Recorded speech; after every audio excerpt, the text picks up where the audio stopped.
Mesdames et messieurs, bonjour et bienvenue dans cette nouvelle édition d'information. Au sommaire, faveur de l'Assemblée nationale au projet de loi sur l'avortement au Bénin, un test qui autorise désormais les femmes à interrompre une grossesse lorsque celle-ci est susceptible d'aggraver ou d'occasionner leur situation de détresse matérielle, éducationnelle, professionnelle ou morale. Conférence de presse hier des membres de la conférence épiscopale du Bénin. Au cœur de la rencontre, le point des échanges lors de leur dernière session plénière ordinaire qui s'est tenue du 17 au 20 octobre à Cotonou. Et puis, hors de nos frontières, la guerre continue en Éthiopie. L'armée gouvernementale a lancé une nouvelle attaque aérienne contre Mekele, la capitale de la région du Tigré.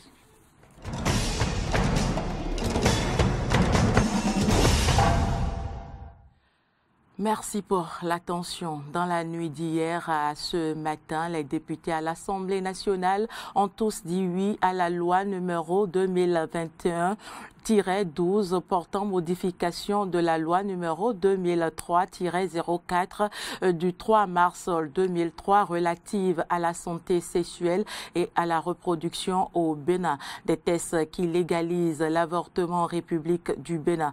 Après des débats houleux, le consensus a été trouvé sur les dispositions de l'article 17-2 qui dispose, je cite, « À la demande de la femme enceinte, l'interruption volontaire de grossesse peut être autorisée lorsque la grossesse est susceptible d'aggraver ou d'occasionner une situation de détresse matérielle, éducationnelle, professionnelle ou morale incompatible avec l'intérêt de la femme et ou de l'enfant à naître. » Une loi diversement appréciée dans l'opinion publique. Nous y reviendrons dans nos prochaines éditions. Le Conseil des ministres d'hier s'est tenu en la présence effective du chef de l'État, Patrice Talon. Au cœur de cette rencontre des membres du gouvernement, le point de la pandémie du coronavirus au Bénin qui a été fait par le ministre de la Santé. Il en ressort qu'à la date du 18 octobre 2021, 24 678 cas ont été enregistrés avec 161 décès. Plus de détails avec le porte-parole du gouvernement, Wilfrid Léandre Rongwedji. À la date du 18 octobre 2021, 24 678 cas ont été enregistrés avec 161 décès.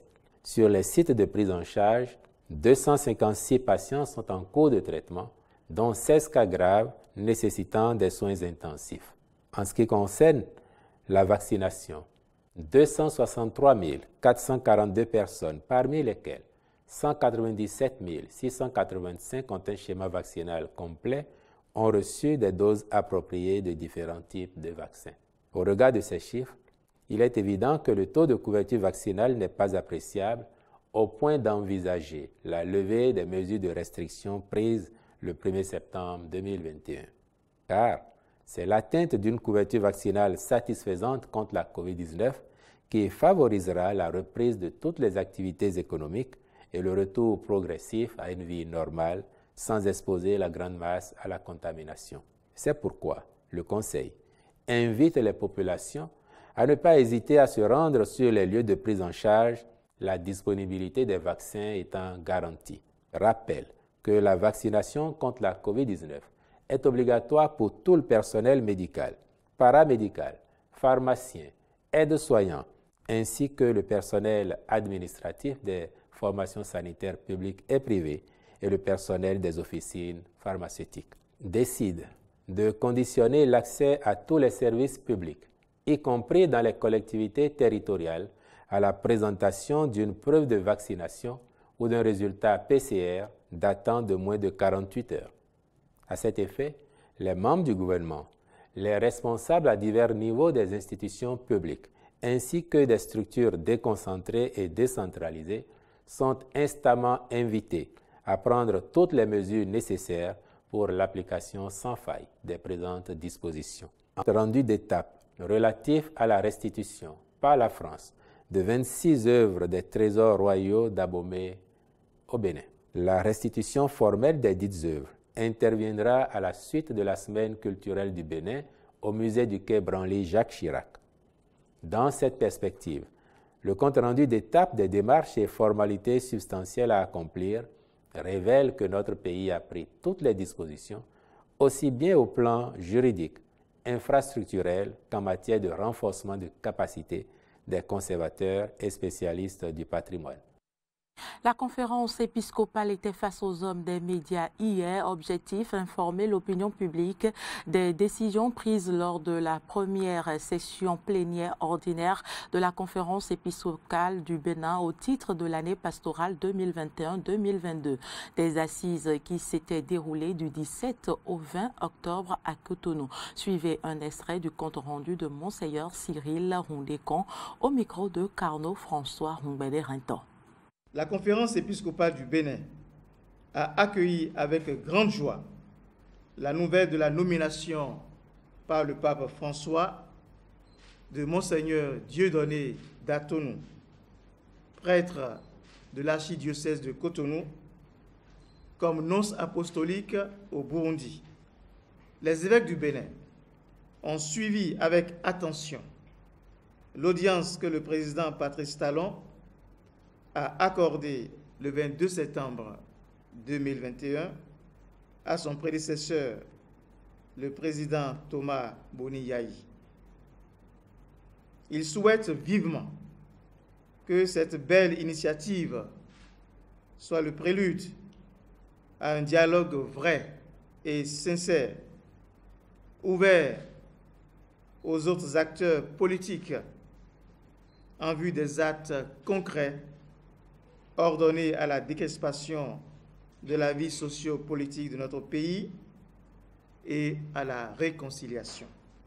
La conférence épiscopale du Bénin se réjouit du bon démarrage de l'année académique 2021-2022 sur toute l'étendue du territoire national. Les évêques du Bénin invitent les fidèles du Christ à recourir constamment à la prière et à la pénitence au cœur des événements qui surviennent dans nos familles, dans notre pays et dans le monde. Les nouveaux superviseurs de la Société de gestion des déchets et de salubrité dans le Grand Nokoué, SGDS-GN, sont en formation à Cotonou depuis hier. Objectif, mieux les outiller pour les nouvelles techniques de suivi et de contrôle. Compte rendu Samson OK. Ils sont 11 nouveaux agents recrutés par la Société de gestion des déchets et de la salubrité urbaine SGDS à bénéficier de cette formation. Une formation dont les objectifs sont bien précis. L'objectif de la rencontre de ce matin, c'est de former et de mettre les nouveaux superviseurs que nous avons recrutés en complément des 35 qui étaient déjà à la SGDS, c'est de les former aux techniques de contrôle et de suivi des prestations que nous avons confiées aux petites et moyennes entreprises. Pendant 3 jours, ces nouveaux superviseurs seront dotés de nouvelles connaissances nécessaires pour l'efficacité de leur travail. Le contrôle et le suivi au niveau de la SGDS est informatisé. Nous utilisons des applications qui permettent à ces superviseurs non seulement de réceptionner les travaux, mais de faire le compte rendu en envoyant toutes les données de terrain recueillies sur le terrain sur le serveur de la SGDS.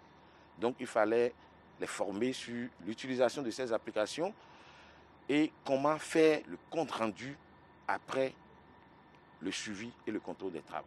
Donc, la gestion des déchets solides et ménagers, le balayage, le désherbage et le piquetage des villes et le curage des ouvrages d'assainissement sont les 3 composantes qu'exécute la SGDS. Ces nouveaux superviseurs, une fois formés, auront pour mission le suivi et le contrôle des travaux confiés aux petites et moyennes entreprises par la SGDS sur le terrain. Les organisations de la société civile étaient à l'honneur hier. C'était à l'occasion de la 15e édition de la journée qui leur est dédiée. À l'occasion, il s'est agi pour les acteurs de la société civile de réfléchir à la dynamique à insuffler à leurs actions pour faire face aux défis actuels du pays. Clémence Tonoucoin pour les détails. La Journée nationale des organisations de la société civile est une initiative du Centre de promotion de la société civile. Elle vise à témoigner la reconnaissance de l'État aux acteurs non étatiques pour leur engagement bénévole au service du développement et de l'épanouissement des communautés à la base. La représentante du ministre de la Justice, dans son discours, n'a pas manqué de faire mention de la collaboration entre l'administration publique et la société civile. Je voudrais saluer l'excellente qualité de la collaboration, de plus en plus féconde, entre l'État et les organisations de la société civile. Je la souhaite plus affermie, plus consolidée et plus renforcée dans l'élaboration, la mise en œuvre et le suivi des politiques, programmes et projets de l'État. Je souhaite cette collaboration plus active et dynamique pour la mise en synergie de nos actions dans le but d'affronter les grands défis auxquels notre pays doit faire face.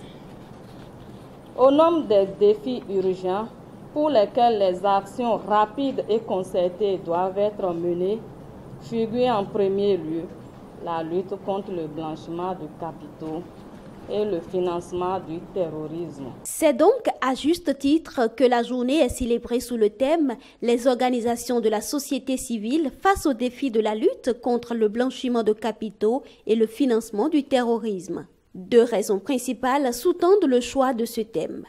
La première raison, c'est la recrudescence ces dernières années des actes délictueux de blanchiment de capitaux et la prolifération des activités terroristes dans notre sous-région pour lesquels notre pays n'est pas épargné. La deuxième raison, c'est l'exposition de nos organisations à ces risques suscités, parce que face à la recherche de partenaires d'accompagnement de nos activités, nous constituons fatalement des maillons faibles et tombons dans le piège de ces acteurs blanchisseurs de capitaux et autres terroristes sans foi ni loi. 3 communications ont meublé cette journée à laquelle on prépare une cinquantaine d'acteurs de la société civile. Actualité en dehors du Bénin, la guerre continue en Éthiopie. L'armée gouvernementale a lancé une nouvelle attaque aérienne contre Mekele, la capitale de la région du Tigré. Et ceci depuis la deuxième fois cette semaine, des raids qui font craindre une escalade de conflits qui dure depuis près d'1 an. Des violences condamnées par Washington.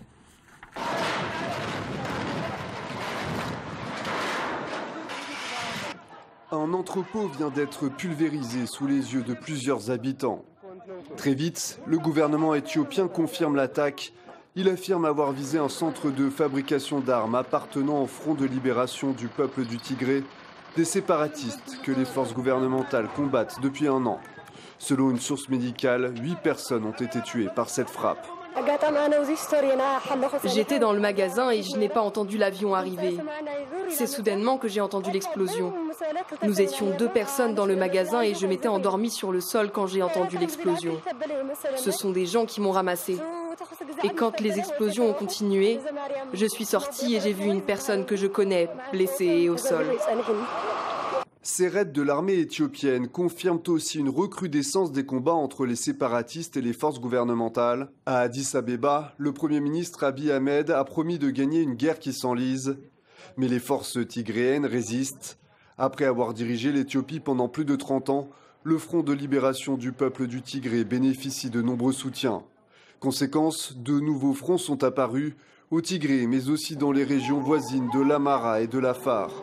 Sur Twitter, les séparatistes accusent le pouvoir central de ne pas viser uniquement des objectifs militaires.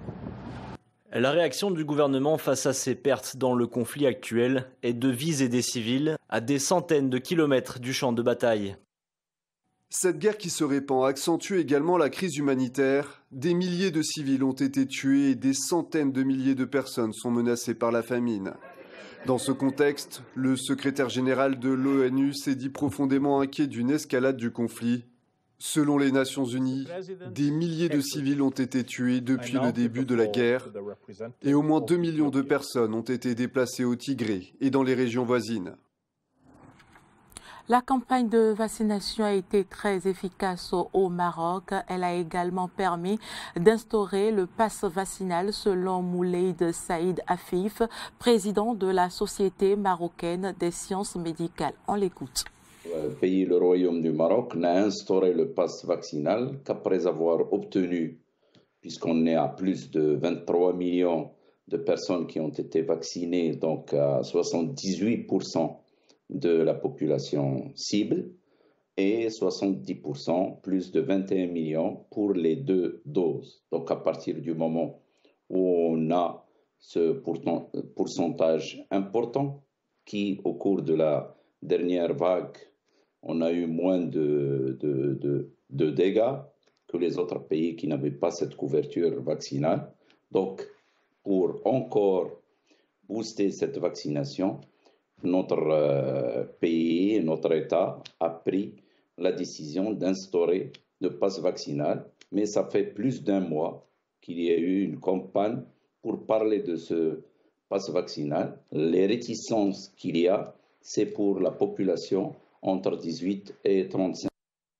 Au Brésil, des sénateurs demandent l'inculpation de Bolsonaro. Ils accusent le président brésilien de 10 crimes, dont celui de crimes contre l'humanité dans sa gestion de la crise sanitaire. Après 6 mois d'audition, la commission d'enquête parlementaire remet aussi en cause une 60aine de personnes dans l'entourage du président.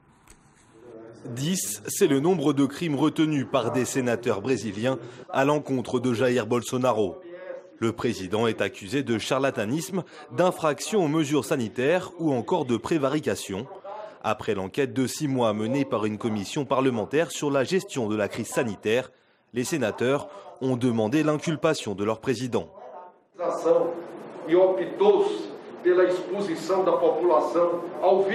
Le gouvernement a choisi d'exposer la population d'Amazonas au virus afin d'obtenir plus rapidement une immunité naturelle, une immunité collective, une immunité de troupeau. Les travaux de cette commission d'enquête du Sénat ont révélé que l'acquisition de vaccins n'était pas une priorité. Pour la commission, les conclusions de l'enquête sont claires et nettes. Jair Bolsonaro est le principal responsable de la situation sanitaire actuelle au Brésil. Dans son rapport, la CPI accuse également le président brésilien de crimes contre l'humanité. Ces accusations pourront être jugées à la Cour pénale internationale de La Haye. Le génocide,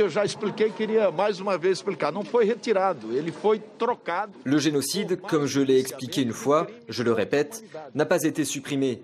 Il a été échangé contre des crimes contre l'humanité. Il sera inculpé pour crimes contre l'humanité en raison des affaires sur Prevent Senior, Manaus et les indigènes. Ce qui a été supprimé, c'est l'homicide. Accusé d'avoir eu une politique favorisant une contamination de masse de sa population, Jair Bolsonaro avait qualifié de grippette le Covid-19 afin de minimiser l'épidémie. Une nouvelle fois attaqué sur sa gestion de la crise sanitaire, Jair Bolsonaro a réagi ce mercredi. Le président brésilien nie en bloc tous les faits qui lui sont reprochés. Nous savons que nous ne sommes coupables d'absolument rien. Nous savons que nous avons fait ce qu'il fallait dès le début. Comme ce serait bien si cette CPI avait fait quelque chose de productif pour notre pays. Les accusations de la commission sénatoriale devraient rester sans conséquence. Au Parlement, le président brésilien bénéficie d'assez d'alliés pour lui éviter une procédure de destitution.